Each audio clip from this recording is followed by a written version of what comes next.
welcome to the Warner Brothas podcast. My name is Keenan, as always, joined by my brother Kyle, as always. Kyle, how's it going? I'm great. Keenan, how are you doing? I'm good. There's one thing I wanted to shout out real quick. This day is one of the best days in regular season NBA history. This is the day of the Warriors getting 73, but more importantly, Kobe 60. So I wanted to just shout out to Kobe. Rest in peace to the legend Kobe. And obviously one of the greatest seasons I've ever seen in an NBA season. So just wanted to shout that out real quick. 2016 was a banner year for the NBA. Like, it's one of the seasons that just instantly comes to my mind of like greatest seasons that I've witnessed. Just from a fun standpoint. Like, I remember Harden had an amazing season aside from the Warriors. I remember Isaiah Thomas. The Spurs had 66 games. I want to say even 68. Like, they were 68 or 69 even. They were up there. It was something around there. They were great. They were overshadowed by the Warriors. I mean, ended up being apropos, I guess, because then they got beat by the Thunder in the playoffs, so they didn't even really, make as much noise as they should have. But, that was a wild season. And like I said, Kobe's last season, Curry, I'm sure we'll see that in your MVP series coming up. I actually got to watch part 2. I've meant to watch part 2 the last 2 days and keep putting it off. So I gotta check it out, see if there's anything worth arguing about. But I particularly remember like a bunch of games where Harden, Curry, and Isaiah Thomas in particular went the fuck off that year.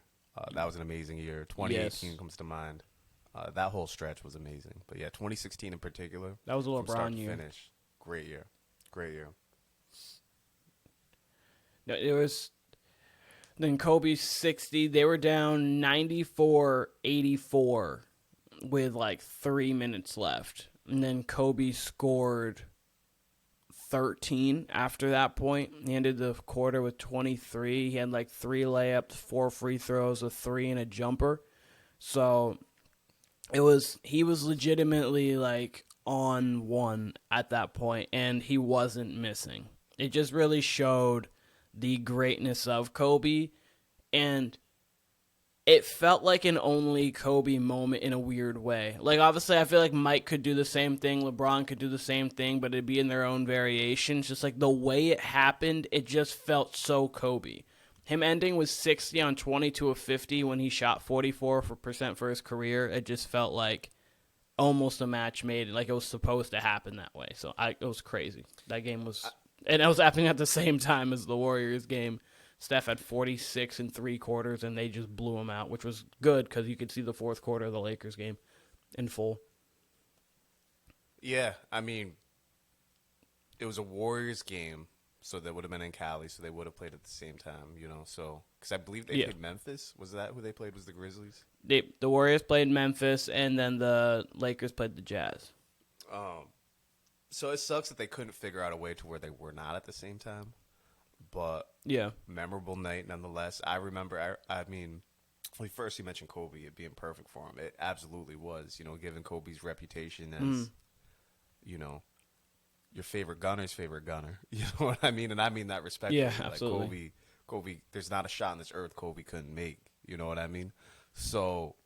And there's not a shot he wouldn't take. You mentioned Michael LeBron. Wouldn't take, yeah. You mentioned Michael LeBron. I think MJ's last game was pretty generic with the Wizards. And I would imagine, I can't imagine what LeBron's last game is going to look like. I don't think he'll try to gun for any records. Like, if it happened to be this year, right, the way he is now, maybe he would try to go for 100. But I couldn't see LeBron trying to do that. But for Kobe, especially with that Lakers team going nowhere, they weren't a playoff team. They were a lottery team. It made perfect sense, and he delivered. Unfortunately, what I remember most about that night was, like you said, both games were going on concurrently. I was like, for whatever reason, I was in and out. I remember watching the games with you. I was in and out of sleep for most of that second half, and I don't fucking know why. Granted, I woke up for the good part of Kobe's. Like, I saw a good stretch of Kobe probably from like 48 to 60, but did not get to enjoy it probably like you did. But I do have, I've got vivid memories of the last 5 minutes of Kobe's 60 at least. So that was dope. And all the celebrities that were there. It was a great Jay-Z event. was pumped, obviously. It was Snoop, Kanye. Kanye's who I remember most because I remember he wasn't there for the start of the game. I'm like, when the fuck did Kanye show up? But no, that was a great event and a great night. Yeah. Honestly, and before we move on to actually what happened over the last couple nights, the last thing is we perfectly, and then it'll end up being me because obviously you fell asleep as you just said. I perfectly made every single moment. Like Steph going off in the first quarter, I watched that.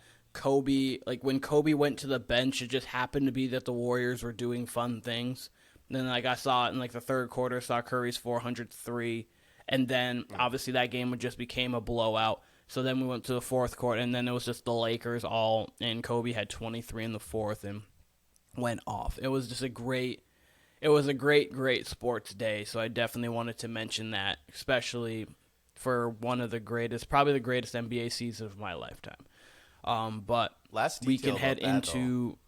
Last detail go on, about sorry. that. Yeah. The Jazz were gunning for a playoff spot, like I believe the last spot, so they needed that game, and the Lakers pulled out a win. Yes. And Kobe dropped 60 on them, so it was a really weird game at the same time because the Jazz needed that game to get in and did not. And that was unfortunately, game era. Yeah, I think the Lakers. Someone would have lost that day. I feel like the Lakers had a chance. I could be wrong about that, but there was actually like something on the line for the Jazz, so they were playing hard, and then Kobe just did Kobe things. Lakers had no chance. Lakers had no chance to get. Oh yeah, the Lakers. Yeah. The Jazz were, and then obviously his legendary Mamba out dropped the mic. It was as fitting as it can be. So absolutely. So going in play-in games. We've seen the 7-8, 7-8, 9-10, 9-10. So we should start with Tuesday's 7-8, 7-8. First game, Heat Hawks. That was tough to watch. Surprised me. Guy likes the Heat. Which shocked me. I mean, Kyle Lowry went back in the time machine and pulled out his 2018 Raptors days. That was great to see. Tyler Hero played well. I need a hero. That's cool. Bam Adebayo got bullied by Clint Capella all night, and Jimmy Butler went from Jimmy Buckets to Jimmy Misses. I have no idea what was going on with Jimmy. He just didn't. Looking like James Butler. He was. Yeah, he was missing layups left and right. I mean, we probably could have subbed him in for Caron Butler on the bench, probably. Like, goodness gracious, Jimmy. No, that was he missed, a very. It was bad. It was a very weird game. Very weird game. We didn't record beforehand before these, but if you would have asked me, I would have picked the Heat in that game and not even blinked about it. Like I really wouldn't. Absolutely. Atlanta just looks disjointed as a team. They don't have camaraderie, And then they just signed, not Quinn Butler. What the fuck's his name? Quinn Snyder. Yeah. As their coach. So, I mean, they're pretty much, and that was within the last 2 months, right? They got rid of Nate McMillan. So they're just coming together as a team. Mm-hmm. And they more or less won that game off talent, and Clint Capella's rebounding. I was pretty disappointed in Spoelstra, just as a viewer, because you can see they're getting killed on the boards. They signed Kevin Love about a month and a half ago, and yeah, he might not be the Kevin Love from the T-Wolves or even the Cavs days, but if there's one thing he can probably still do, it's two things. It's probably shoot and grab your rebounds. Like, I'm sure this guy, like, that's the one skill he had coming into this league at an elite level was rebounding. I'm almost positive it didn't leave him, right? So, Kevin Love only gets 3 minutes in that game, and like you said, Bam gets abused. They had Cody Zeller getting run. He was getting abused. Like, I just didn't understand it from a coaching view. Because Spoelstra is usually one who will throw everything he can at him, and he wouldn't even give Kevin Love run. Now, maybe Kevin Love is that washed up. I'll readily admit I haven't been watching a ton of Heat games here down the stretch, but I will say Kevin Love was on my fantasy team and would give you a double-double here and there with the Heat or give you 8 points, 6 rebounds, 3 assists. Why couldn't he have done that in a must-win game? Now they're fighting for their season here on Friday against Chicago, who might be a 10 seed, but they're playing much better than a 10 seed. Going into the year, they weren't. I did not expect them to be a 10, personally. Yeah. I mean, people. What were they, like a 5-6 seed last year? People probably had them in the postseason this year. Probably People thought Lonzo was going to come back at some point. He did not. But, ever since they ever since they signed Pat Bev, they've been on the up and up. They've definitely got a toughness to them that they did not have prior. Him and Caruso are hounding people in the backcourt. You saw it last night, causing turnovers, causing ruckus. I really like that, especially when you got 2 one-on-one scorers in the fourth quarter. They have something there. And Billy Donovan as a coach, if they happen to get the Bucks in the first round, they're not going to beat the Bucks, but I think it would be a fun series. I can't say that about Miami. Miami just looks like they struggle so badly to score, and that's why I never had them going far last year. And but you add in that Jimmy Butler couldn't even make layups last time. It was just a tough game all around for these guys. So I don't know. Hopefully Friday is a good game. Hopefully they can bring it a little more. Hopefully they can make their layups. Hopefully Bam and Adebayo can rebound. I'm just saying this as a viewer, not even as a, I don't care if the Heat win or lose Friday, but I am hoping for a good game. But that was a pathetic showing if you're a Heat fan. So, interested to hear your view on their performance, on Spoelstra's performance. What do you think? So with as our resident Heat fan, Eric Spoelstra, it was interesting. Eric Spoelstra was interesting. We treated Clint Capella like we had no answer for him, like it was Embiid, in the sense of, like, Kevin Love, regardless athleticism-wise, is not going to be able to stay with Capella, but neither could Bam, neither could Cody Zeller, but he could still stretch the floor offensively and make things difficult and has been in playoff games. Difficult around the rim. Yeah, absolutely. I was going to say, obviously, he's won a championship. He's been in 4 finals, so, like, he knows how to play in the playoffs. He's been there and done all of that, so I would have played him more because you would have been able to stretch the floor more, and Jimmy was getting contested a lot by Clint Capella at the rim, a lot by John Collins at the rim. You would have been able to pull the bigs out a little bit more because you have to respect his three-point jump shot because he's obviously a very good three-point shooter, especially for a big. So I would have played him more, personally, instead of Cody Zeller. I understand they needed the help. And second, really what killed them was second chance points, so I get why you would put a bigger body, but at the same time, Jokic is not the most athletic person. I mean, he's more athletic than what Kevin Love is at this point, but my point is, last year he averaged 14 rebounds. This year I think he averaged like 11 or 12. Like, he can still get it done by boxing out position, and you can still do that with Kevin Love. I feel like he would have been better in that situation. That's one. 2, Jimmy looked passive. I feel like playoff Jimmy has obviously been a thing, but I almost feel like the Heat, like, players bought into playoff Jimmy in the sense of sometimes they don't move without the ball. Sometimes they'll give the ball to Jimmy on, like, the left wing, 18 out, and they just become stagnant because it's like, okay, we know what he can do one-on-one, especially when he's locked in. So it's like they were waiting for him to do that, and Tuesday, he just wasn't. He was off or something, but he wasn't in that attack mode as he normally is, and it kind of made that offense super stagnant. And they got a lot of contested threes late in the clock. Tyler Hero played a good game, definitely, and then really, Kyle Lowry was making tough shots. He made some easy ones, a couple open ones, but he was really making tough shots. And if it wasn't for that tough shot making, they should have lost that game by 25 plus. They played terrible. They just luckily got, again, as I said before, the best game Kyle Lowry's maybe played since 2018, possibly the bubble. But, like, that was kind of what the game boiled down to. There's not much other than that. It was just bad on all fronts. And Bam is somebody who needs to become, and again, I've said this multiple times, as you have, I believe, too, just more aggressive offensively. Like,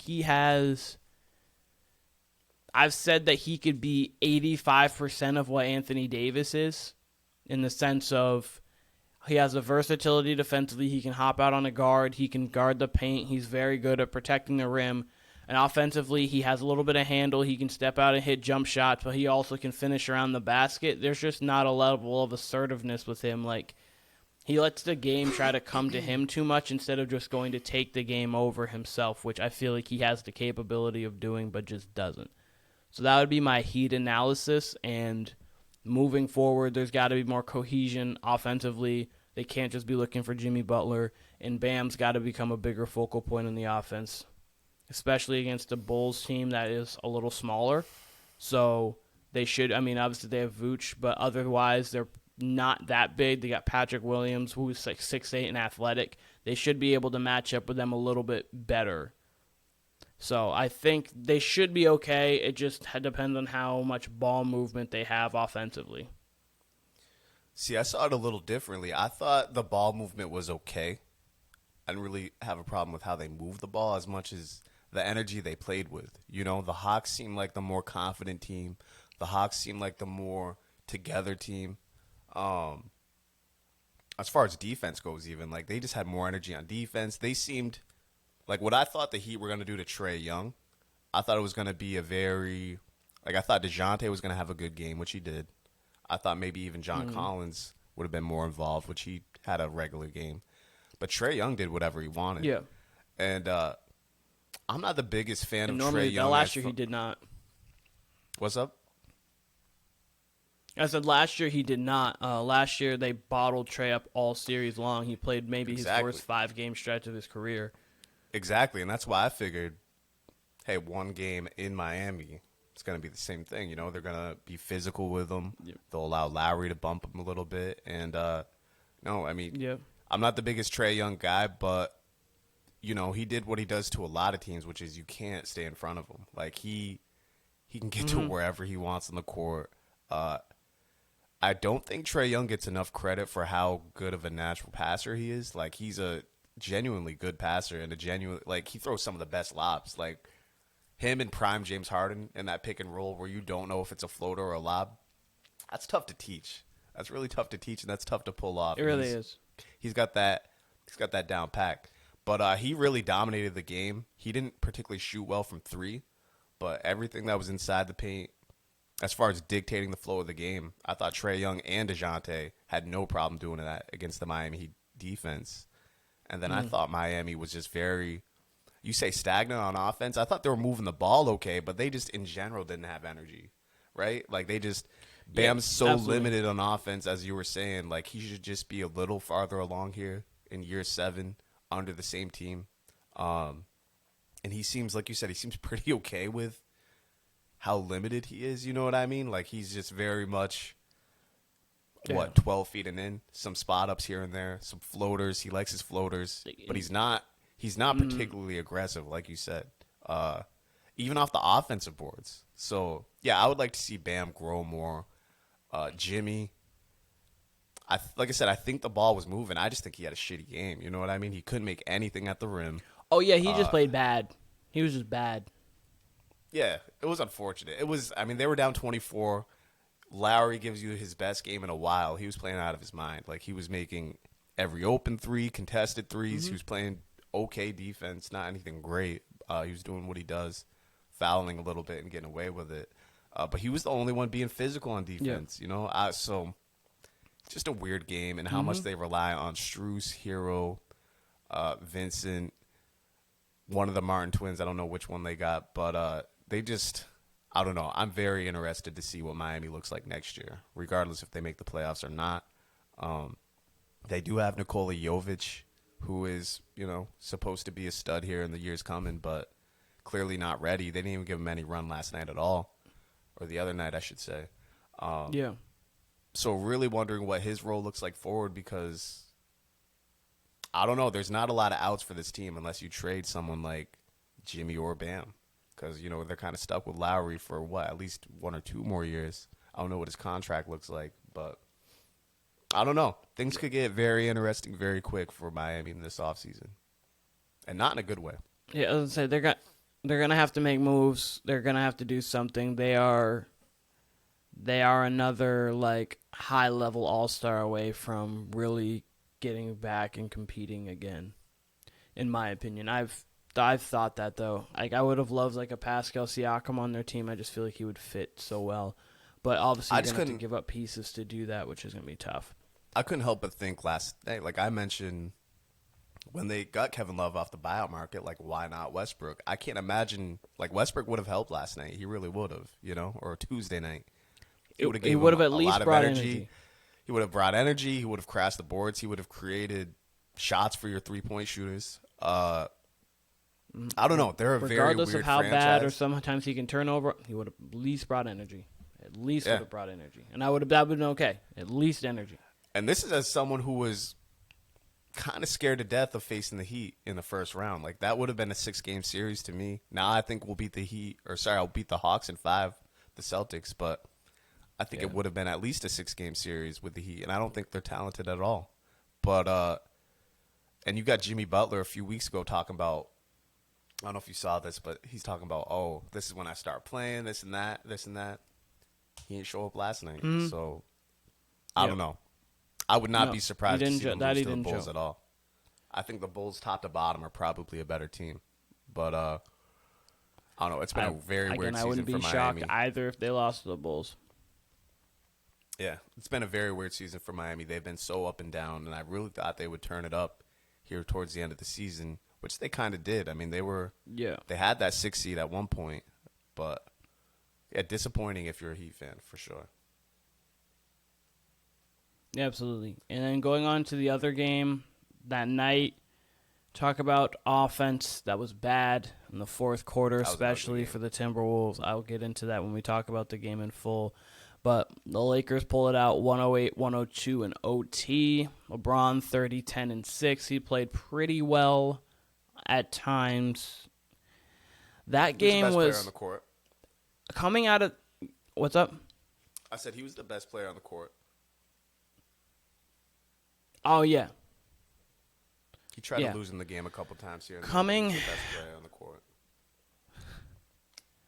Yeah, I was going to say, Cat tried to be early on and then just lost it in the fourth. He just became not a factor. He was like 10 of 12 with 24 points through most of 3, and then just died afterwards. He got his 5th foul and lost it. Anthony Edwards had Kitty Cat Towns. Maybe the worst game that you've he really became Kitty Cat Towns. Ant-Man became an actual ant all game. Like, he was just getting stepped on and stepped over. Ants in the pants. The Timberwolves, Mike Conley. I was going to say Ants in the Pants, Edwards. Mike Conley was the only, and Mike Conley and Taurean Prince were the guys who, throughout the entirety of the game, brought like confidence and energy.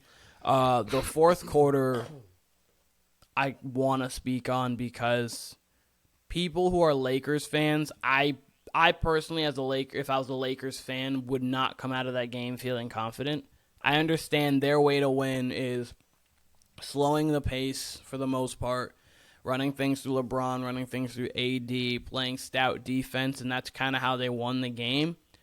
But the Timberwolves may have ran some of the worst offense I have seen in like a while. Their offense, like late in game, throughout that last like 6 minutes and all of overtime, they were so bad offensively that it wasn't even just fully the Lakers' defense. They didn't move.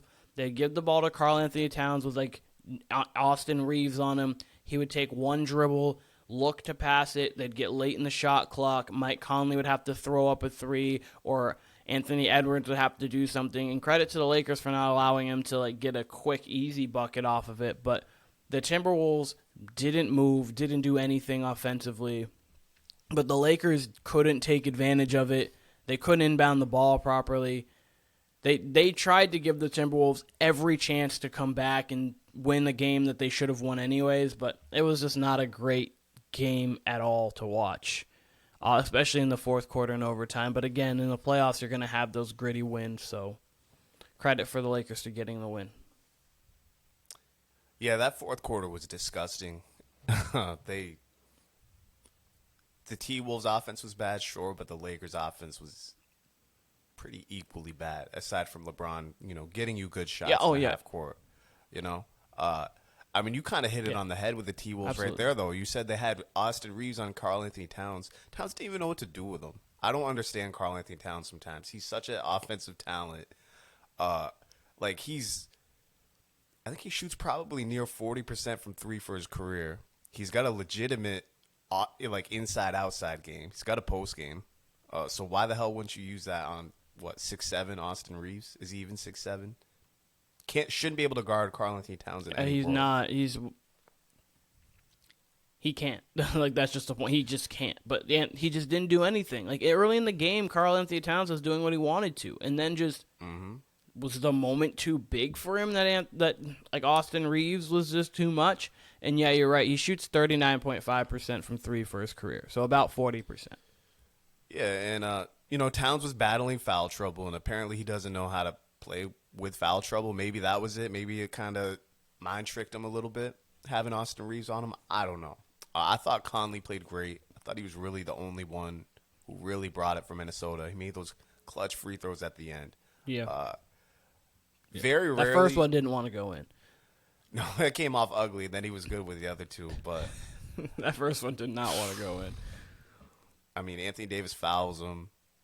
He, I don't know. I was nervous for Mike Conley. Very rarely am I nervous for someone late in a game, like at the foul line. Usually I think, like, they're either going to make or they're going to miss. But 3 foul shots with .1 with your season on the line, that's some big-time stuff. And he, aside from the first one, he calmly and coolly made all 3. But, I thought it was interesting. In general, you got 38-year-old LeBron James, the best player on the court, versus 21-year-old Anthony Edwards, who played the worst game of his life probably. Like, he was unbearably bad. Yeah, I think absolutely. he had 3 points going into the fourth quarter, and then got a layup and a dunk.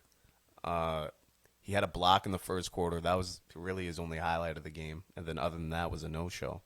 So, Towns might have played confounding and confusing with his, not wanting to post up Austin Reeves, picking up dumb fouls left and right as playoff Towns does. But, we heard a lot of we've heard a lot of, Anthony Edwards is the alpha dog.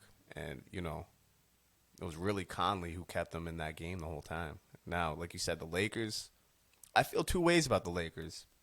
No, I do not think they're going to go far. I do not think they're going to go to the conference finals, let alone the NBA finals. But I do think they can beat Memphis. And I do think, were they to keep everyone healthy, I don't think that's going to happen. I mean, you saw AD get hit in the hip and him kind of grimacing in that game. I swear to God, that happens every single game for Anthony Davis. Like, he'll take a hit somewhere. He'll come up limping. If he hits the ground, he'll come up limping. If he, whatever, he will, like, you'll see him start grimacing. Like, he's always in pain somehow. Like, I just don't see him or Bron staying healthy for 3 months. I don't. But that being said, I like their team. Absolutely. I really do. Absolutely. With Anthony D'Angelo Russell gave him nothing. But, you give me Reeves, D'Angelo Russell every other game, because he's going to have good games here and there. You give me Schroeder. He's been in playoff games. LeBron and Anthony Davis, if they can stay healthy. Vanderbilt, who didn't give them much the other night. Did he even play? Because I caught him in the second half. Did he even play? I believe so, yeah. Yeah, I believe definitely he did. So he was a non-factor in that game. I just don't remember him. I just don't remember him. You're right, but I do like their chances against Memphis, though. I really do. Granted, no one's going to be able to guard Ja on that team, but who really can guard Ja? But they're going to have no answer for him. And Memphis is going to be ready. They're not afraid of the Lakers at all. We've seen that in the past. I can't wait. I cannot wait for these Western Conference first rounds. There's going to be some incredible games. I'm legitimately giddy about it. You're Josh Giddey about it. So there's a couple things I wanted to mention real quick. Yeah, Jared Vanderbilt actually did play 22 minutes, 0 points, 3 rebounds, 1 assist. So he did nothing. Because I don't even remember him really on the floor. So that was that. So that's one point. The second point is I do think that the Lakers have the cap. Yeah, D'Angelo wasn't good.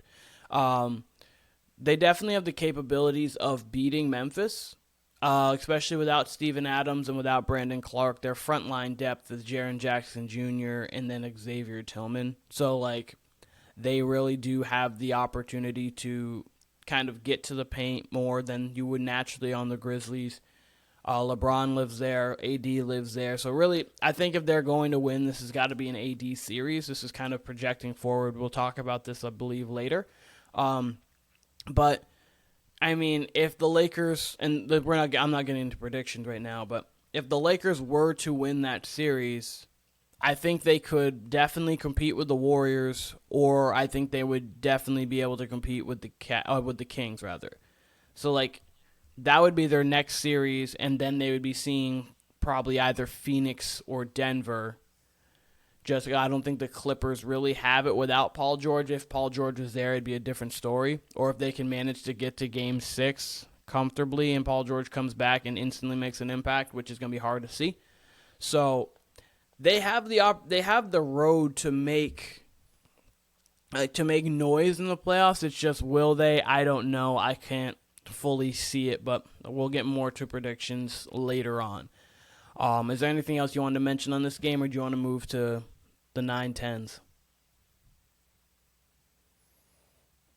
I think the Lakers' crunch time lineups were interesting to me. I did not expect to see that much Rui Hachimura, who made a couple, maybe at least 1 3 that I can think of late, but in general, he didn't want to shoot, and I think they have more shooting on the team. So the rotations, I wasn't really understanding as far as the Lakers go and as far as Darvin Ham goes. I do want to shout out Kyle Anderson. He played a good game. Shouts to Slow-Mo. But, yeah, man, I mean, look, I'm not getting into my predictions either. I think that first round is going to be a great series with L.A. and Memphis. I do too.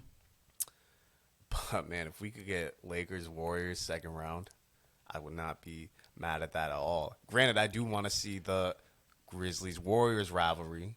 Or, I want to discount the Kings here, but either matchup I would rather see would be involving the Warriors, whether it's the Warriors and Draymond versus Dylan Brooks, or whether it's Steph and the gang versus LeBron and the gang. I would love that. So either way, we can't win, but I can't lie, I'm just a little bit. I'm going to say this out loud here. I'm a little bit hoping the Lakers win. Man, that hurt me to say. But absolutely, I would not hate to see Lakers Warriors second round. Are you kidding me? I would love that. I would absolutely love that. Granted, I would love to see. I would think, it doesn't look like the Grizzlies are going to get Steven Adams back at all. But if the Grizzlies and Warriors, again, I don't want to discount the Kings. I'm just saying hypothetically because I think the Kings are going to give the Warriors a really good series. I do. I think the Warriors are going to have a run for their money. Absolutely. But if it's Warriors Grizzlies second round, I think that could be a 7-game series as well. So I'm for whatever. I do want to say I do think I'm a little bit more. I'm monitoring this Paul George injury a little bit. I think he'll be back earlier in the series than later in the series. So I don't know. I cannot wait to talk about the Western Conference playoffs in part 2. I'll leave it at that. Absolutely. I'll leave it at that. We can move on. Honestly, to last games. There's one quick thing I wanted to say, and then we'll move right on. Because we're talking hypotheticals. The idea of a LeBron versus Steph semifinals to get to an either KD versus the Warriors or LeBron versus KD in the conference finals is something that would be heaven to the basketball world. So that's all I wanted to say, and then we can now move on to last night's games. First one, we had Chicago playing Toronto. That was a very interesting game. DeMar caught a couple bodies because it's DeMar DeRozan. That's what he does. His daughter went viral because she was screaming. She was so loud. I didn't even realize it at first. When they played the videos and you heard it, I was like, well, I'm watching the game. Oh, man. I just want to say I was at work watching this game on my phone, so I wasn't really like – I was following along. Like, I'm listening to the game, but I'm not, like, following along to the commentary and all that. But I'm keep watching the score, and I'm hearing on every foul shot someone screaming. So I'm tweeting out. I'm like, who the fuck is screaming during these foul shots? This shit is mad annoying. Like, and then I see in the fourth quarter when I'm actually paying attention to the game, they're like, DeMar DeRozan's daughter has been screaming during the game. And she hit a good percentage. Like, she was like 50% on – or I think – What, the Raptors shot 50% from Yeah, the they're line or some 18 shit of like that. 36. They missed 18 foul shots. They're 18 of 36. I'm like, yo, give 18 this of girl a 36. contract. She deserves it. She deserves it. Like, bring her to Miami. Whatever Bring her to Miami DeMar's Friday. game check is there, like half of it, yeah, half of it's got to go to her college fund.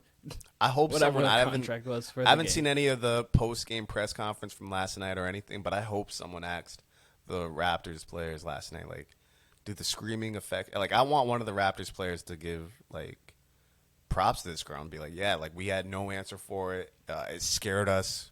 I want them to blame it directly on DeMar DeRozan's daughter, and then see what happens with the media after that. Be like, yeah, we couldn't we didn't know when the scream was coming, if it was coming early, if it was coming late, but we were scared. We didn't know where it was coming from. We didn't know if there was an attack. We didn't know what it was. We were scared. Give that girl full credit. We didn't know if there was a serial killer in the stadium every time we shot free throws. We're just taking out one by one per free throw. We didn't know if there was a bat loose. Like, remember when... By the way, didn't know if you need to call Manu Ginobili the bat god. I think that's one of the most underrated moments in NBA history. Manu Ginobili killing a bat out of thin air. Like, that's all you need for a Hall of Fame case. A bat. First of all, why is a bat in the stadium? Whatever. But how the fuck does Manu Ginobili out of thin air, smack the shit out of it with his left hand, dead. Bat. Like, we're just going to throw that in a highlight and just be cool with it? Like, no, he killed a bat mid-game with his hand. Not on some Randy Johnson shit where he pitched the ball. No. I'm going to catch this bat mid-air. Bam. Got him. Sorry, we can move on. But I thought, every time I see that, I'm like, why isn't this on his Hall of Fame tape? It should have been on his Hall of Fame reel because I think he's in the Hall of Fame already. But if he's not, yeah, absolutely, that it needs should to be on his highlight reel. Like, fantastic passer, bat killer. Yeah, no, that's crazy. Finisher. Like, those should be.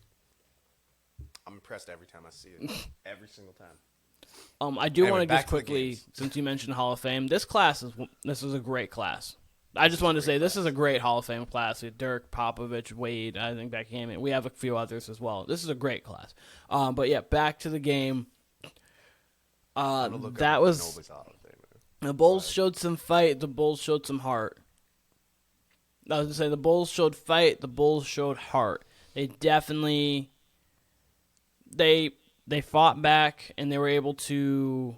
When you have probably the two best one-on-one scorers on the floor.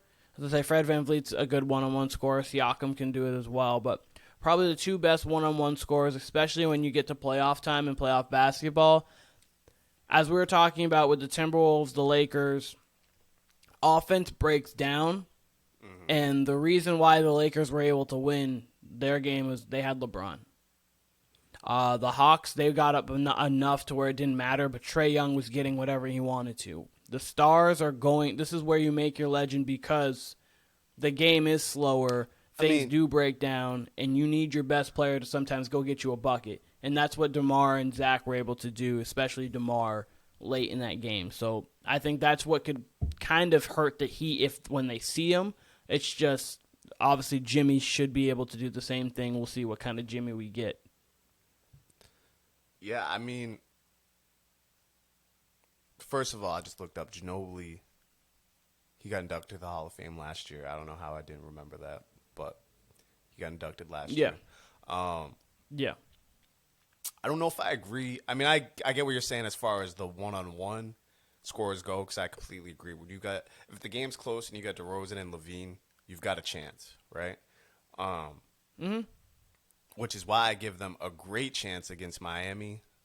And I give them a chance to at least push Milwaukee to 6 if they can play some sort of defense. I don't think it's going to happen, but I think they can at least get one off of Milwaukee if that's the case, right?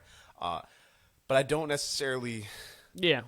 I always hate the assessment when people go, oh, they got this player, that's why they won. Because, when it comes down to it, yeah, LeBron made that play at the end for Schroeder at the end of regulation, but I don't think that's the reason necessarily the Lakers won. I think that gave them a huge advantage, but, the Timberwolves not scoring from the 6-minute mark till literally the 0.1 tenth of a second mark, that's pretty much why the Lakers were able to go away. But then, yeah, of course, if you have LeBron, that's going to give you the advantage as well. So I get what you're saying, but yeah, I don't mean like just only the reason why they won was LeBron. I'm just saying that when you get to those late moments, even making like obviously Schroeder has to make that shot.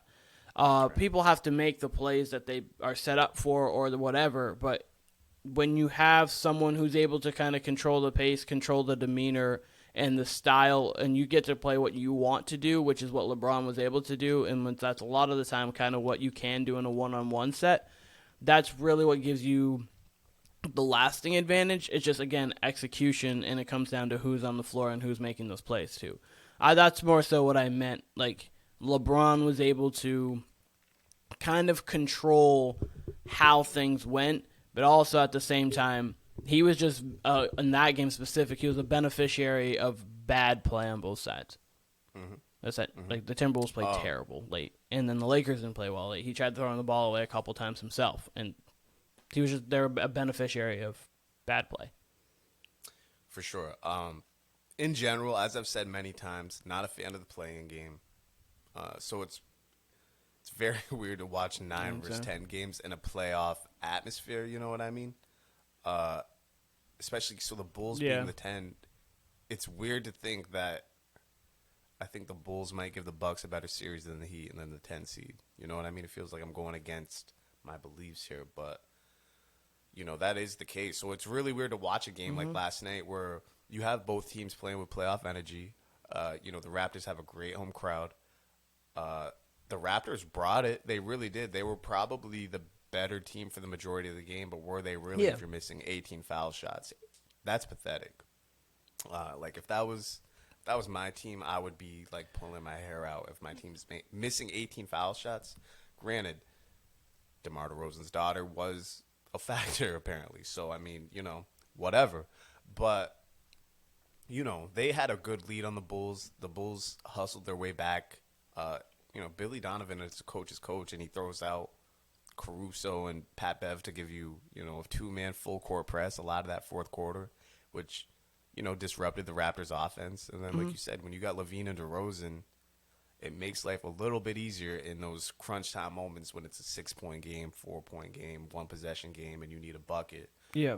So, you know, I like the formula the Bulls have. I really do. And I'm intrigued by them in a way I was never intrigued by them pretty much up until after the deadline or after the All-Star break even, you know. I really do think Pat Bev has, I want to say changed life, but breathed new life into that Bulls season because they were pretty dead. And, you know, they could have really, you know, if they wanted to shut down LaVine for the season at some point and give a fake injury and get in the Wemby sweepstakes, they absolutely could have.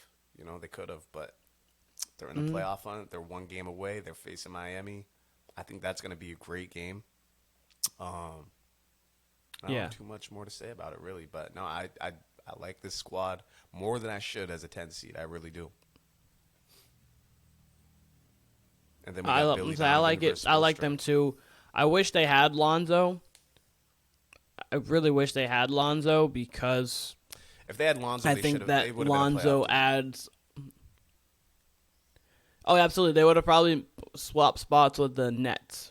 Honestly, I think Lonzo kind of unlocks something for that team because he can play defense at a high level, and he also obviously can pass at an elite level, and then he can now shoot at a pretty high level as well.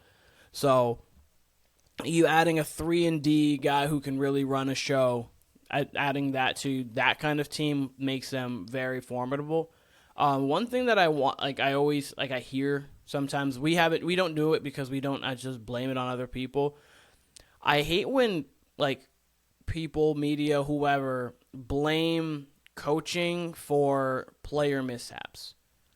It's never a coaching thing when a team goes 18 of 36 from the line. That is just we're talking about coaching as in Eric Spoelstra's making the right rotations. You said Billy Donovan being able to put Caruso in, Pat Bev in to press full court. That is coaching. That is putting your players in the best position to win, and maybe if they're not in the position you thought they're going to, adjusting and making those adjustments to further their chances of success. Otherwise, there are certain things like LeBron passing in certain turnovers or like when your team turns over the ball, I don't always put that on the coach because that is them making that decision. They are not robots. They are human beings making those decisions. So there's some times where I feel like coaches get blamed unnecessarily for the bad play of players because obviously they control their own fate. Just something I wanted to mention. I do agree with you with the fact that media, like I'll say this, I was thinking about this earlier. Like there's times, let's say the Nuggets win it all this year, right? Let's just say that. Absolutely, yeah. You will hear people talk. You don't hear. I mean, like I've said, I don't really keep up with like ESPN as much or NBA TV. I don't watch that. And by the way, when I did keep up with all this, NBA TV would be ones at least to, because they cover every game, you know, so they would at least highlight players like Jamal Murray. Am I wrong with saying Jamal Murray doesn't get national attention as much, right? Unless he has a big game, right? Do the people really talk about him like that? I don't know. Do they? Sorry, who did you say? Talk about who? Jamal Murray. It cut off for a second. Somewhat. So, Jamal Murray is not someone you talk about like consistently, but Jamal Murray is more talked about like an X factor in a series is Jamal Murray the same way. Yeah. Yeah, well, in a big spot. Like they're not going to they talk about Jamal Murray like you talk about Andrew Wiggins on the Warriors. So I could see, if that makes sense. I could see Jamal Murray, or much like you mentioned Wiggins, they probably do this with Wiggins. I could see them all of a sudden saying, like, after the finals last year, how Wiggins is one of the best two-way players in the league.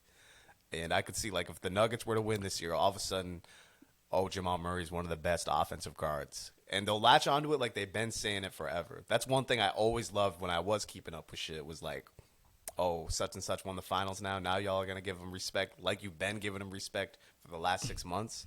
You know what I mean? They won't even preface it with like, hey man, we should have been giving this guy more respect. They'll talk about it like they've been giving him his respect. That always makes me laugh. So I do agree with you, like when you hear whispers, like now we can kind of keep up with, in the Twitter era, we can kind of know when a coach is on his way out, right? Like people are talking about Nick Nurse maybe not returning to the Raptors, right? So I'm going to use him as an example. I could see people all of a sudden piling on and being like, you know, like you said with missed free throws last night, blaming that on Nick Nurse, or, you know, I do see people do that more when it seems like a coach is going out the door, or like Doc Rivers. People love to pile on Doc Rivers, you know, which he kind of deserves it because he's given up some series leads and he's given up some comebacks. But I think overall, by and large, and we'll get into this more later, like you said, but by and large, I think he's done a great job with Philly. You know what I mean? And I don't think if they happen to lose the 7th game of a conference finals, is that Doc Rivers' fault in a one-possession game? You know what I mean? Where I think a lot of people would be. Is it Doc Rivers' fault that they lost to the Kawhi shot? Right. Well, I don't think that. Well, Doc wasn't their coach then. He was still. With no, not Doc. Sorry, sorry. It was Brett Brown back then. Yeah, that's not my bad, coach. But is that Brett Brown's fault? I mean, it kind of was Brett Brown's fault because he got let go real soon after that. But I think he coached one more year, didn't he? Yeah, he might have coached one more year. I think. Did he coach one more year? I thought he got let go after that, but I could be wrong. And maybe I could be wrong. I thought they. I don't know. I can't remember. He might have been back for 2020. Yeah, I thought he got. I thought he coached one more. Yeah. Look, I know this. Yeah, go on. You know, just to add on to your example though, like people blame Doc pretty heavily for that Hawks. Yeah, it was a Hawks comeback, I believe. Whatever series they lost to the Hawks in 2021, it was the semifinals. Yep. I mean, I think we got to give him more praise than what do you call it? Fucking missing the word here.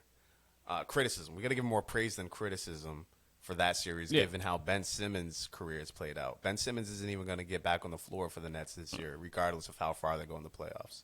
Like, Ben Simmons, once again, didn't finish the year. Ben Simmons, once again, by the way, I texted this to you. My prediction came true. The only three-point shots Ben Simmons shot this year, he shot 2, I believe, and they were both at the end of the buzzer.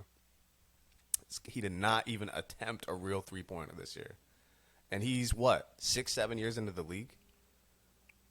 You know what I mean? He's my age. If you told me 2 years from now Ben Simmons wasn't in the league, I would completely believe you. So, I think we need to give Doc Rivers and Joel Embiid a little bit more leeway for that season at least, Last season, whatever. Yeah. And this season especially, Embiid might be the MVP. And again, we'll get into all this later. Embiid might be the MVP. And Harden's Harden. And Harden has not looked good since he got back from injury. We'll save all that for later. But yes, I do agree with you that sometimes the media can just pile on a coach when it's not really necessary or when it's convenient for them to. Specifically to what you said, though, missed foul shots, is that a coaching thing? I think on every other level it might be. I think in high school, I think in junior high school, in college even. Yeah, like I remember the year Memphis had Derrick Rose and they lost to Kansas and Mario Chalmers in the and I think the Morris twins in the national championship game. That whole entire year, Memphis was winning games, but they were missing foul shots the whole entire year. And they would bring it up to Calipari. Hey, you guys are winning games, but you guys are missing foul shots.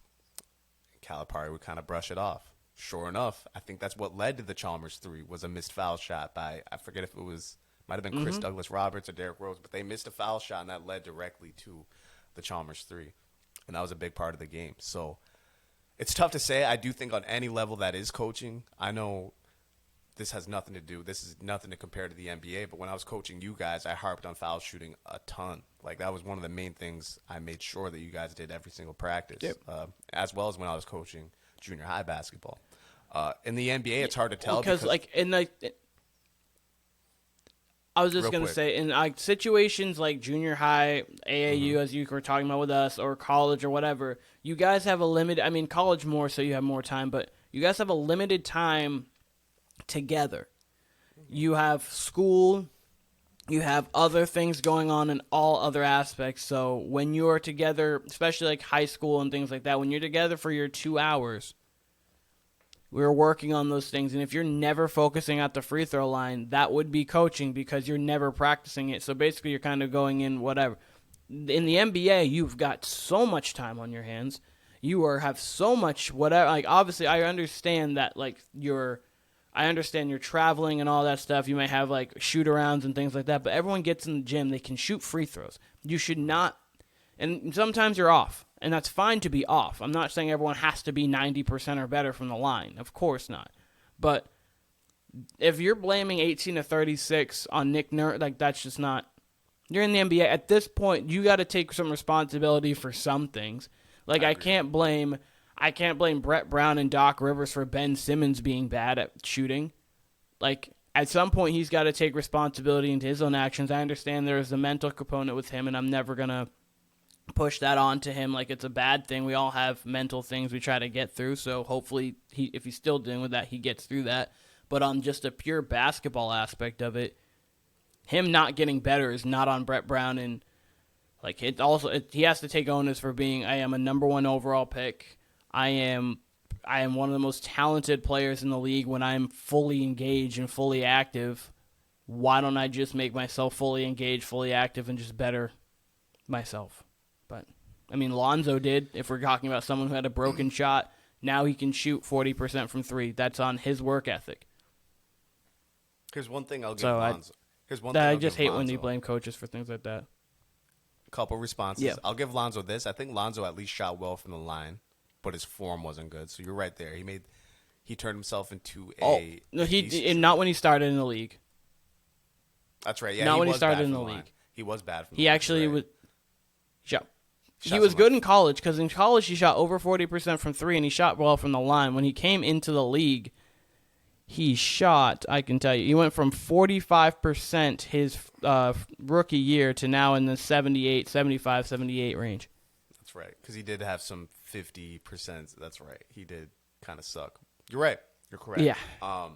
But he got better. He got better and better and better. As far as Simmons goes, this is the last thing I'll say before I get back to the coaching point, and then we can move on to the Western Conference 9-10 game.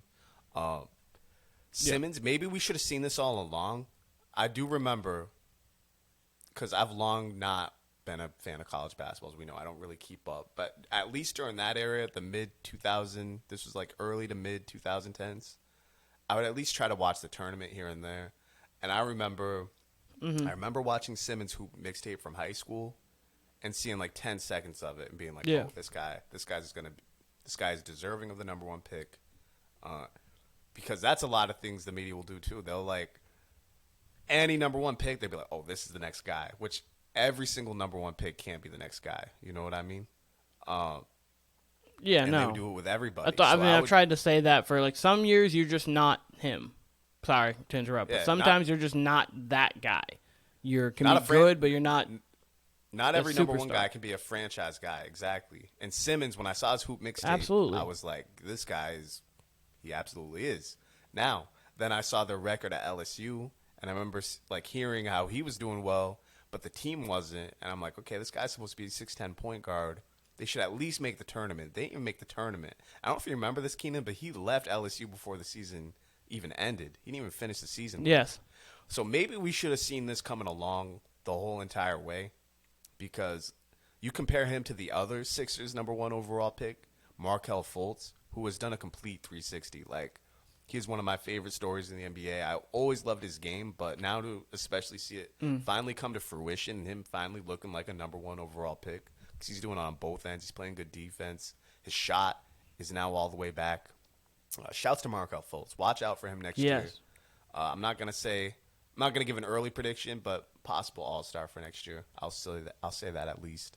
So yeah, I just want to say that about Ben Simmons, because it's disappointing, and once again, I would not be shocked if he was not in the league 2 years from now, even a year from now. Honestly, if I just don't know. He doesn't seem like he likes basketball at all, and again, maybe we should have seen it coming. Now, I completely agree with you about the coaching. You're right. When it comes to the NBA, yes, you have plenty of time where you're in the gym. I understand that NBA teams do not have formal practices anymore, like hardly ever. Like, I've heard that from coaches across the board, which sounds insane to me. Like, how do you even put together a season with no practices, right? Honestly.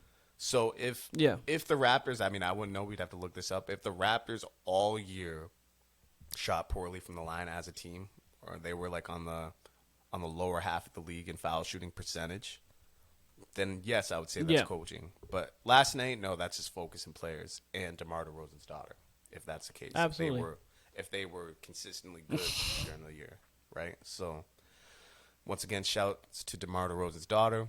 Let's move on to the Western Conference game. Keenan, do you have Actually, I'll ask you after that. We'll go to the Western Conference game, and then we can predict Friday night's games. Do I have a what, sorry? No, don't worry about it. We'll talk about that after. Western Conference game, though, last night. I know you watched it more than I did. I missed this whole entire game, I will readily admit. I heard it was a great game. Looks like Shai Gilgeous-Alexander, looks like Josh Giddey, and looks like Lou Dort definitely brought the smoke last night. Looks like CJ McCollum did not. This is just me reacting to the box score. I haven't even seen highlights like I wanted. Whatever. But going into last night, I would have picked, let me say this, I would have picked the Heat to win their game. All right? I would have picked the Lakers to win their game. So I'm 1 for 2 there. Same. And I would have picked, last night I would have picked Chicago, and I would have picked, I would have picked the Raptors personally. I would have picked the Pelicans last night, just given their slight playoff pedigree, And this one, this is the only one I would have gotten. I would have picked the Thunder. I just like how the Thunder. I just like Shai. I do like their team, but yeah, I like their team, and I like the way Giddey plays. Giddey's an incredibly smart player. He's their leading rebounder, and I believe he led him in rebounding again last night, which probably shouldn't happen as a 6'8" small forward. Like, you should probably. I mean, I know Valanciunas had a double-double at halftime. I do remember seeing that last night when I looked at the box score, and he ended with, I believe, 18 rebounds. So I'm interested, because you said it was a comeback win. I'm interested. I'll watch the highlights after. Maybe I should have watched them before. I was busy. Leave me the fuck alone. How about that? But I'm interested to see how that played out. Like, was it a big comeback? Kind of like the Heat were kind of making in their game. They were down 24, brought it back for the Hawks. Hawks obviously closed it out. I just want to know, like, it seems like the Thunder have a maturity to them for being such a young team. That's what it seems like, to be able to be in that play-in game, put up those numbers, and have some sort of comeback there, whether it was a big comeback, whether it was a 10-point comeback, which is now like a 10-point game is like a 5-point game in the NBA, and a 20-point game is now like a 10-point game in the NBA, you know, with a 3-point shooting. So either way, let me hear your thoughts. Absolutely.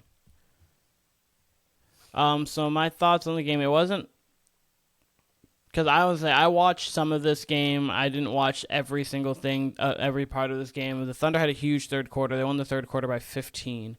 So they were down 6. I believe they ended up becoming either like down 10, either down 10 or 12 was at their like one of the biggest points there. But so it wasn't like a huge comeback. It was more so one of those games where you're kind of fighting and then they just kind of went off.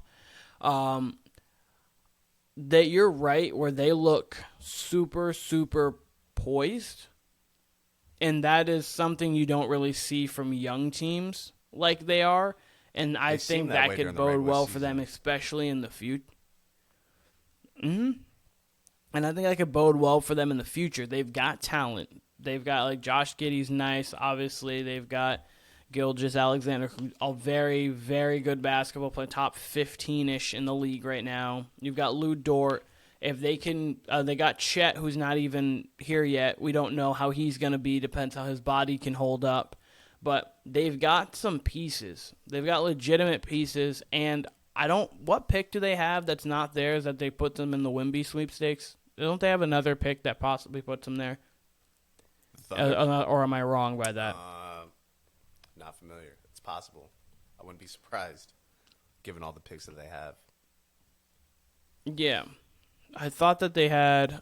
So they don't have one this year. They only have the Clippers pick and their own pick this year. Okay, and then they have a Washington second. So they're not going to be in the sweepstakes for Wemby. But yeah, so I mean they've got picks for a while, but they're not going to be in it this year. I like their team. I like how they play. The Pelicans, they're missing Zion. I don't know if you saw the Zion interview that he had the other day, but Zion was talking about how pretty much his hamstring's fine, but he's mentally off, and how his mentally he just can't get back on the court. And someone had brought up a point. I believe I was watching First Things First. It was Kevin Wiles. And it was crazy to think that 3 of the last 7 first-round picks, and Markelle Fultz, Ben Simmons, and Zion have all had some mental hurdles. And then obviously Ja had his thing, and he said, I couldn't deal with myself mentally, regardless if it was just him making whatever decision. That's just what he had said about it. Look, so it is weird to see. It's almost kind of what's going on in our society, more so of how mental issues are being more and more seen. Not that they didn't happen before, they're just more and more talked about now. That your number one picks who are having a lot of things, social media, there's every day there's conversations about them and how bad or whatever they are, and it's really taking a toll on people. And I don't think it has anything to do with being soft, it just has to do with being human. So it's kind of a little crazy kind of how that is going along. I know every situation's different. The Ben Simmons different from the Markelle Fultz, which is different from the Zion, which is different from the Ja. But I just was touching upon that. The game itself is a very good game. I think the Pelicans moving forward definitely have pieces. It depends on what Zion's going to be able to do. CJ McCollum, Brandon Ingram, that's a nice big 3. You put pieces around them. But overall, that was kind of one of the takeaways, was that the Zion portion of it, because he wasn't playing, but then the portion was that the Thunder are very, very poised, and for being a very young team, they're able to be calm in situations like that. They're not afraid of a moment. Completely agree with that Thunder assessment. Like I said, I noticed that during the regular season, the times I did watch them play, they definitely seem to carry themselves like an older team. Especially when someone Yeah, SGA's one of the fucking vets on that team, and he's like, I don't even know if SGA's 25 yet. You know what I mean? So, I don't think A, he is. A shouts to their coach, right? Because he deserves a lot of credit. Yeah. Because, yeah, that team, they do have enough young talent to where they could be competing that way, but not a lot of teams necessarily do at that point. You know what? Honestly, reminds me a little bit of Oh no, not the at all. first.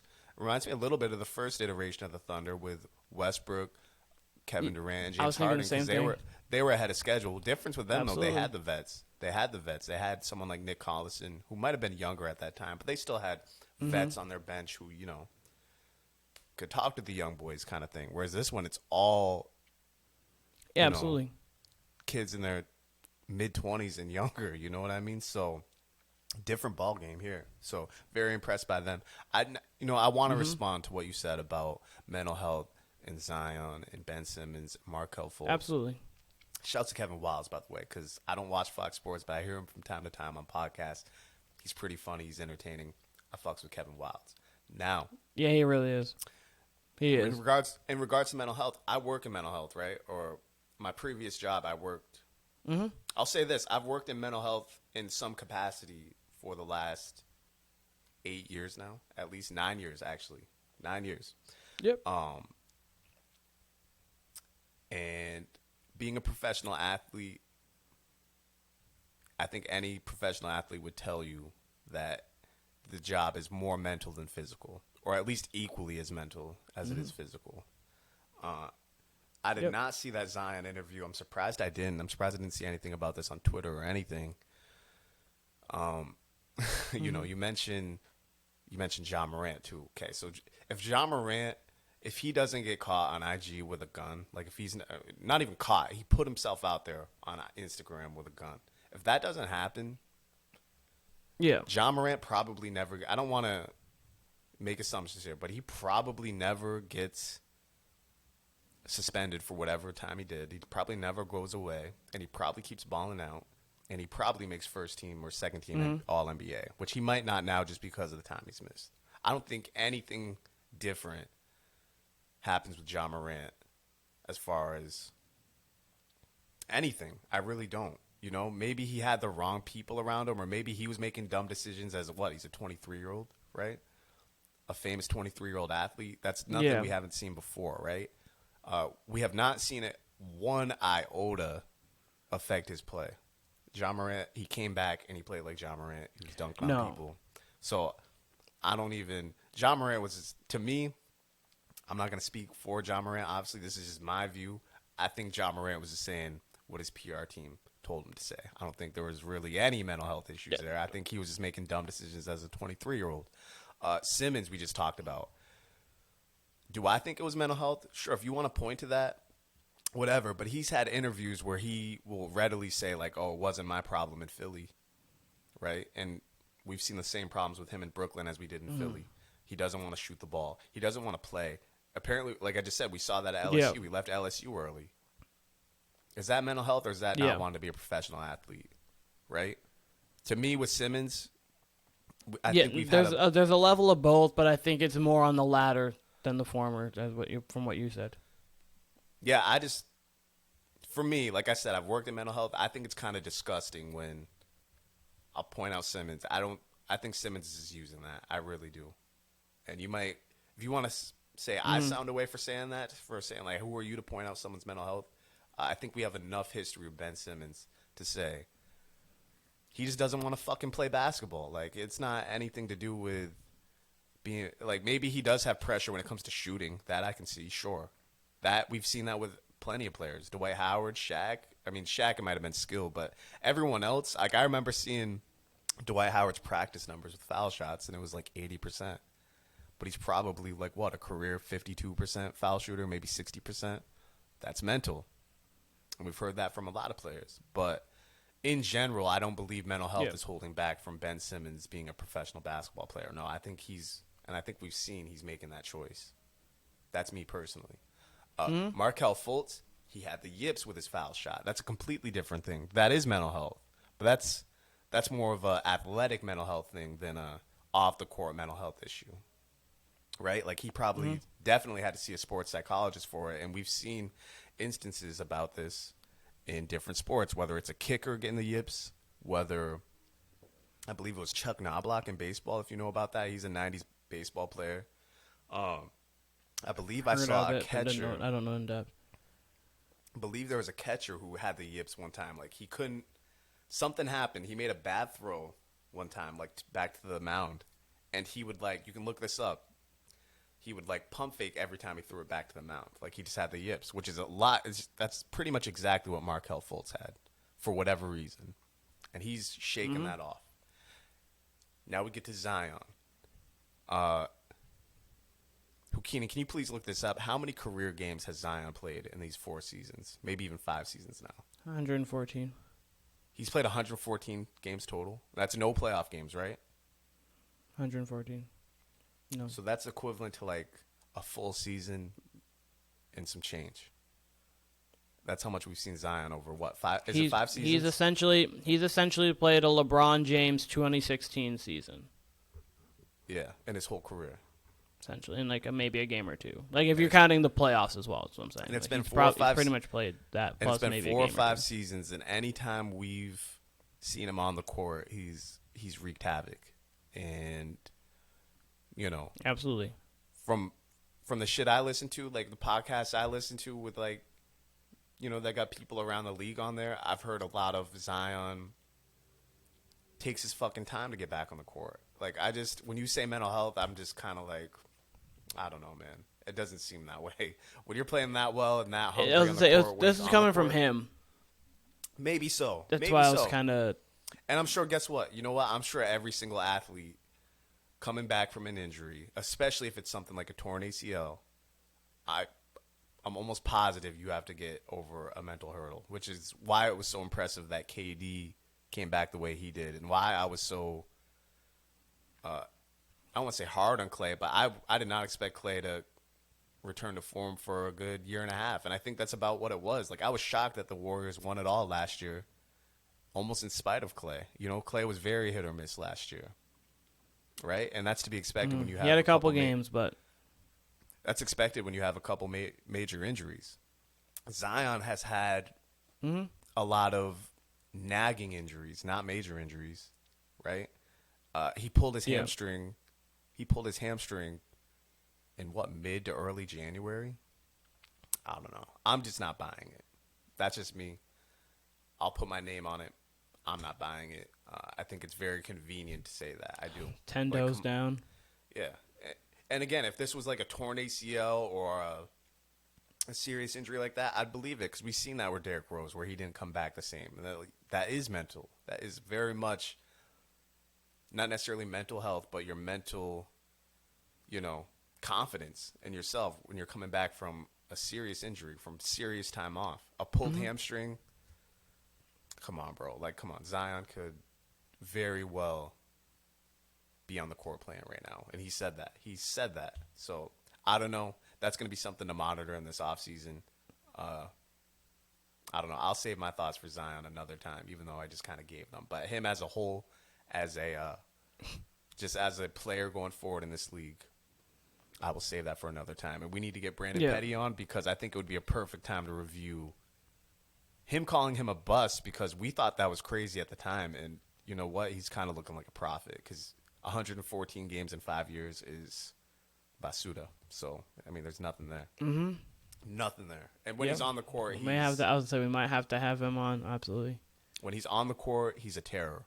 And, unfortunately, that's just rare. Now, let me get this from you before we go, Keenan. Who's winning Friday night? Yep. Bulls, Heat, Thunder, Wolves. Who you got in both those games? I've got the Wolves. I think that Anthony Edwards is a true dog, and he's going to take last game and be like, yeah, that's not who I am, and he's going to come out and he's going to play amazing. I do think that I'd like the Thunder, but I like the Timberwolves a little bit more. And Rudy Gobert should be back. I think he's back. I think it was just one game, right? Back. Could be wrong. I was just about to say, I don't know how we I was going to say, I think I should be back in. I don't know how we made it this long without even bringing up I'm going to bring up Rudy Gobert real quick when we're talking about this. Everybody truly hates Rudy Gobert by the looks.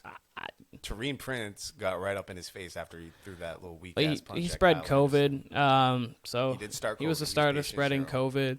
He's patient zero. So, I mean, I thought the trade was pointless. I mean, I told you that I thought they were making a lateral move, and they gave up a bunch to make a lateral move, and they'd be around the 7th or 8th seed, and that's exactly what they were. I thought that trade was just going to be, and I don't know how him and Cat were going to work together. It's not fair to judge it this year. Cat missed so much time. Next year will be a better year to judge. I do think, though, that the Grizzlies will be able to win and give the Nuggets a semi-tough series, maybe 6, just because the Nuggets haven't been playing great basketball, but Jokic is too good to lose a series. What? You said the Grizzlies. You talking about the Wolves? Sorry, the Wolves. I said the Grizzlies. Yeah, the Wolves. I think the Wolves will give the Nuggets a tough series.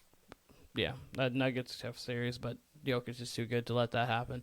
And then I've got the Heat, not confident because of the way they looked last game and their offensive struggles, but I do have the Heat. I think having at home is going to help. I do think that Jimmy's not going to play as bad as he did last game. I don't think Bam should be able to. Bam's a more favorable matchup in this game because I don't think there's going to be bigs really to contest him as much because Vucevic can't move defensively as like Capella and John Collins can. Offensively, he's going to be a little bit more of a handful just because he has more to his game, but I do think Bam's going to be more of a force. Jimmy Butler's going to be much better than he was last game. You won't get the Kyle Lowry same performance, but if he can just come in and make some shots, and then Tyler Hero can do what Tyler Hero's been doing all year, I think they should win, and then they lose in 5 to the Bucks. All right, but that's not really like out there on a limb thing. Rudy Gobert is so interesting to me. That was one of the most bizarre things I've ever seen, him throwing a punch at his own player on the bench. And especially I was reported after, like, they said it was because Kyle Anderson called him a bitch or something. It was like the most junior high school basketball team or even high school basketball team situation I'd ever heard. Let the media talk about that word. Let the media talk about someone calling them that. Legitimately, like, it's like when you call somebody that, like, everyone makes it sound like you're just only questioning manhood. But I guess for me, I'm always just like, okay, and what? Like, that was what pissed off LeBron so much, is like, you don't say I'm a father with 3 kids. I don't know. I guess it just throws people off. I didn't know that. I didn't know it was that bad. I mean, that's just me. You call someone a bitch, you're kind of asking. I mean, if it's teammate to teammate. Oh, you're asking for it. If it's teammate to teammate, you probably don't throw a punch at him on the bench, but, you know, I'm sure teammates. I don't think it should break up a relationship between Dre and KD. That I don't think, but you're asking for when you call another man a bitch. I mean, it's up there. Like, if you say "suck my dick," that's an automatic fight. You know what I mean? Like, at least I wish he would have said that, and then that could have got reported, because that would have been amazing had that been we had SMD reported all week or all weekend with Gobert and Kyle Anderson. That would have been hilarious, but. I was going to say, absolutely, you don't back down from it. You don't make yourself sound like a coward or anything like that. I'm just saying, like, what it was between Kyle Anderson and Rudy Gobert, that situation happened. They talked it out, and now they're good. I feel like that should happen more, but, like, reports of, like, that was the beginning of the end in Golden State, and then LeBron was... Well, I mean, I was thinking, but, like, yeah. What happened with KD and Draymond? Draymond... They said that in the interview. That's what it was them calling each other a bitch, or Draymond calling KD a bitch. That was probably part of it. I think it's been reported that Draymond also said, we were here, we got to the finals before you were here before you. We'll get there after you were here. I think that had more to do with it than him calling KD a bitch. I'm sure Draymond wasn't wrong. I'm sure Draymond. I mean, we've seen Draymond with Jordan Poole. Draymond probably calls everybody but Steph and Clay a bitch on that team. So... Yeah, there's no way he's called. There's no, maybe even Clay, but there's no way he's talked to Steph like that. Steph's made him a Hall of Fame. There's no way he's got to talk like Steph like that. Red. Steph would see red, right? Nah, but yeah, like, I don't know. It was just hilarious to see that all reported, because that you see dust ups on the bench at least 5 or 6 times during the year. Should have happened in another game that same day. We seen Quickly and Randall get into it a couple weeks ago getting off the floor. So that happens all the time. And I'm sure bitch is thrown around all the time amongst teammates. It's just funny to see that reported. And I feel like it was only reported that way because it was Gobert. Because, man, does everybody, including his teammates, seem to hate him. And I don't understand it. But it's kind of funny. That being said, I agree with you. I think it's one of the worst trades ever.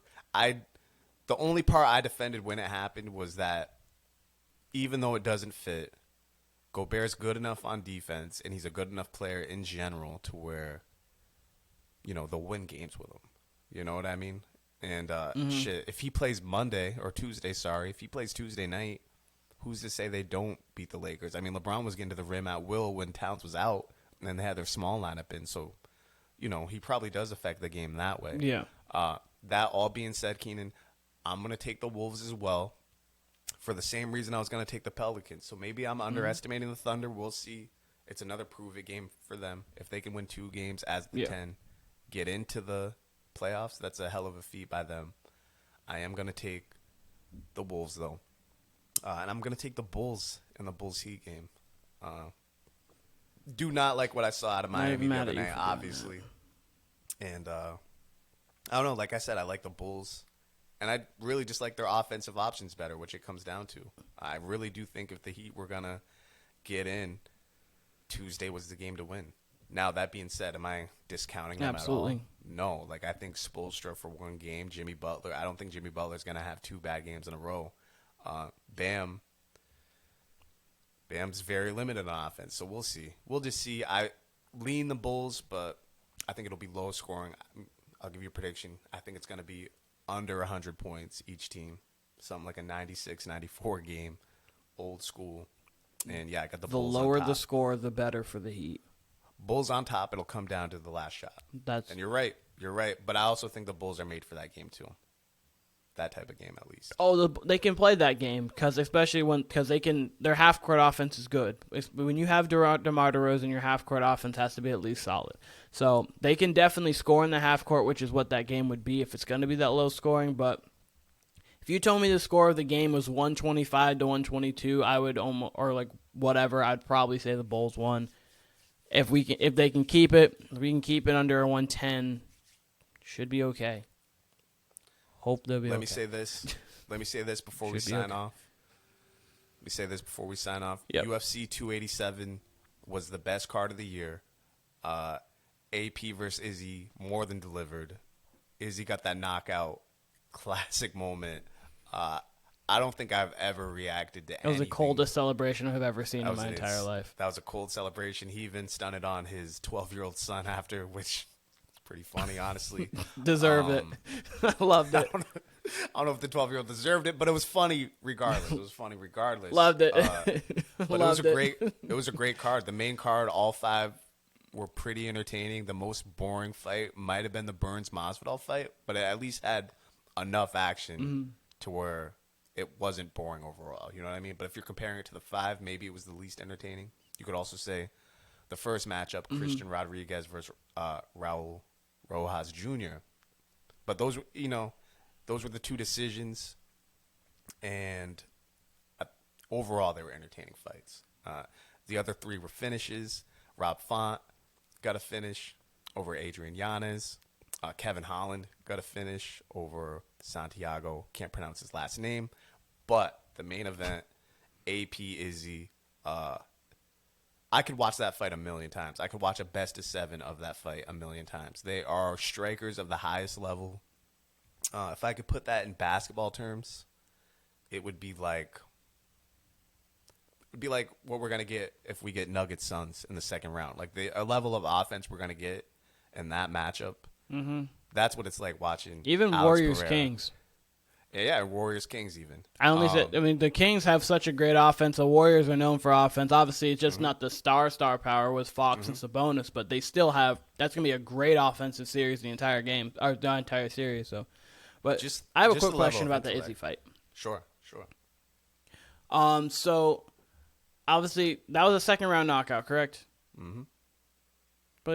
Okay, and was up to that point, would you have given round 1 to Izzy, or would you have given round 1 the other way? I would have given it to Izzy, and all 3 judges had it scored for Izzy. I would not have been mad if anybody scored that for AP because he was landing the leg kicks, and they were doing damage on Izzy. Now, after Izzy's knockout and his celebration, he did some dancing that looked like both legs were okay. You know what I mean? He switched dances. He was protecting the left one pretty much right before he got the KO. He completely... Some people, there's some disagreement on this. I personally believe Izzy rope-a-doped AP perfectly. Like, he covered up on the cage, which is how it ended the first time. And you saw that in the first and second fights. Anytime Pereira got Adesanya on the cage, it was a recipe for disaster for Izzy. And you saw it. Izzy, I mean, if you see the replay, Izzy clinches up and he's taking these hits, but nothing's really landing. You know what I mean? They're either hitting his arms. He never really gets a clean shot on his head. Izzy times it perfectly with those 2 right hands. He hits him with the left first, gets him with that overhand right, and then with another one, and then he goes out. I lost my shit. I was fucking like jumping up and down on my bed like a 6-year-old. Like, I don't even know how I ended up standing up like that. Like, that shit was just shocking. That's one of the best knockouts I've ever seen. That shit was crazy. One event I am never look. That was they sold out like they always do at Miami. So they will. I can almost guarantee they will be going back yearly to Miami. I am never missing a Miami card. I instantly regretted not going. That was an incredible card. Even the prelims were pretty good. There were some decisions, like it wasn't as action packed on the prelims besides the Chris Curtis Gastelum fight. But I will never miss again. The atmosphere was great. The fans brought it as they always do. Miami brought it. I gotta go. I will never miss another UFC event in Miami. Granted, it's got to be a good card. They can't throw me a trash ass card. But if they're bringing a card like that, no, I'll never miss another card. I instantly regretted it. I respect that 100%. I cannot. And then we got Max Holloway versus Arnold Allen for the number 1 contender spot this weekend for a fight night in Kansas City, I believe. And then the May card, which we'll talk about once we get closer, that's going to be a pretty good card. Should be a pretty good card, I believe.